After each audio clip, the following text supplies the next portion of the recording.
Всем привет, дорогие подписчики моего канала, с вами //Стив. И так, я записываю на другой микрофон сейчас. Сейчас я кое-что проверю, меня слышно? Да, меня вроде бы слышно, вот. И что ж хочу сказать. Сейчас я опять снимаю не по правде, а другое видео снимаю. Ну ладно, суть не в этом. Сегодня я вам покажу топ-3 самых запоминающихся животных в видеоиграх.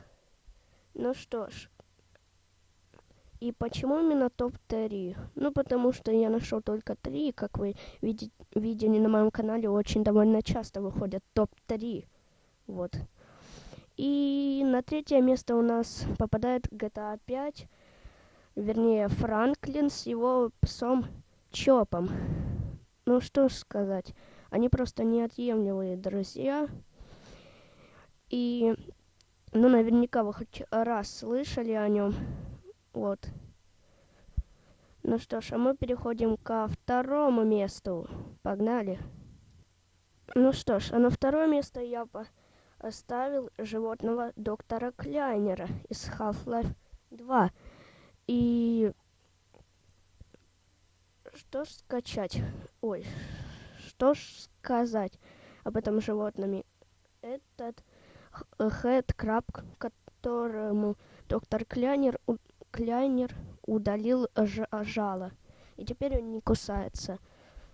Наверняка, если вы играли в Half-Life, да, и просто вообще, в общем-то, вот,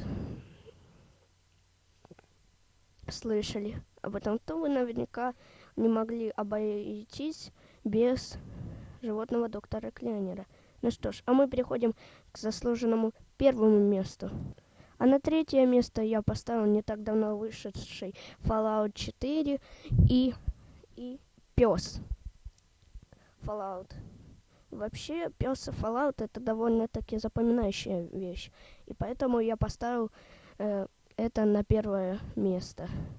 Ну что ж, а если вам понравился этот топ и вообще это видео, то ставьте лайк, подписывайтесь на канал. И также я забыл сказать, подписывайтесь на анимати, ссылка будет в описании. Ну что ж, а с вами был //Стив. Всем удачи и всем пока. Пока.